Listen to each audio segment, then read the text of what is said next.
আমাদের বাংলায় খাসির মাংসের সাথে আলু হবে না, এটা হতেই পারে না। খাসির মাংস যেরকমই হোক না কেন আলু মাস্ট। আজ বাড়িতে অনেকদিন পরে খাসির মাংস বানালাম, তাই ভাবলাম লাল লাল করে খাসির মাংস আলু দিয়ে ঝোল বানাই। মাংসটা আমি 8 ঘন্টা ম্যারিনেট করে রেখেছিলাম। নুন, হলুদ, গুঁড়ো লঙ্কা ভালো মতন মিক্স করে 8 থেকে 40 মিনিট একটু ম্যারিনেট করে রাখলে টেস্টটা কিন্তু আরও বাড়বে। কড়াইয়ের মধ্যে একটুখানি আমি তেল দিয়ে পেঁয়াজগুলো একটু ভালো মতন ভেজে নিলাম। আর আরেকটা প্যানে গোটা ধনে, গোটা জিরে, গোটা মৌরি, লবঙ্গ, দারচিনি, শুকনো লঙ্কা ভালো মতন একটু রোস্ট করে নেব। মিক্সির মধ্যে নিয়ে নেব আর তার মধ্যে একটু আদা রসুন মিলিয়ে ভালো মতন একটা পেস্ট বানিয়ে নেব। এবার এটা মাংসের সাথে ভালো মতন মিক্স করে নেব। আর হ্যাঁ, ম্যারিনেশন কিন্তু হয়ে গেছে 8 ঘন্টা প্রায়।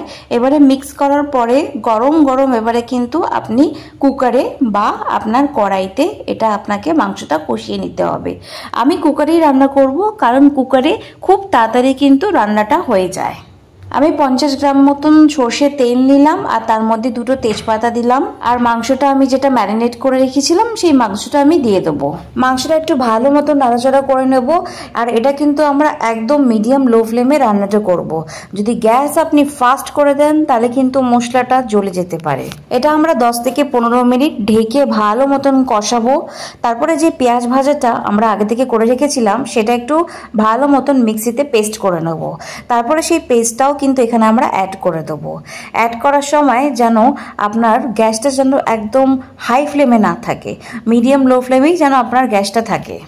আবার এটা আমরা 5 থেকে 6 মিনিট ঢেকে ভালো মতন কষিয়ে নেব।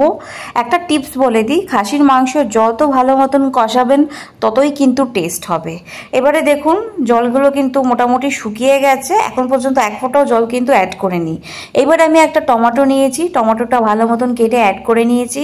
অ্যান্ড খাসির মাংসের সাথে আলু তো ম্যান্ডেট, তাই জন্য এখানে আমি একটা আলু 2 টুকরো করে এখানে আমরা ঢেলে দিয়েছি। এইবারে আপনাকে একটা দারুণ টিপস বলে দিই, আপনারা মাংস যখনই কষাবেন, সে খাসি হোক বা মুরগি হোক, একটু কিন্তু ঢেকে কষাবেন। ঢেকে কষলে কিন্তু মুরগি থেকে বা খাসি থেকে আপনি আপই কিন্তু একটা জল বেরোয়, আপনাকে আর এক্সট্রা জল দিয়ে কিন্তু ওটাকে কষাতে হয় না। আমার মটন কিন্তু খুব ভালো মতন কষে গেছে। এইবারে এখানে একটুখানি আমি জল দিয়ে দেবো 1/2 কাপের মতন।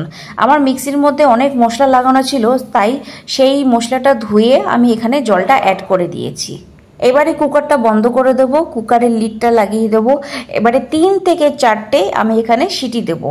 অ্যান্ড তারপরে দেখুন আমার খাসির মাংস একদম রেডি। একটু ধনেপাতা ছড়িয়ে দিলাম, তাতে টেস্টটা আরও বাড়বে। আপনারা চাইলে এখানে গরম মশলাও দিতে পারেন, কিন্তু এখানে আমরা অলরেডি মশলা দিয়েছি, তাই জন্য আমি আর কোনো মশলা দিচ্ছি না। একদম গরম গরম ভাতের সঙ্গে, রুটির সঙ্গে কিন্তু দারুণ খেতে লাগবে। আপনার আলু দিয়ে খাসির মাংসের ঝোল কিন্তু একদম রেডি টু সার্ভ। আপনার এই রেসিপিটা কেমন লাগলো নিশ্চয়ই কমেন্ট করে জানাবেন। একদম ইজি অ্যান্ড সহজভাবে রেসিপিটা আপনাকে দেখালাম। কমেন্ট করে নিশ্চয়ই জানাবেন আপনার এই রেসিপিটা কেমন লাগলো অ্যান্ড খাসির মাংস কার কার ফেভারিট।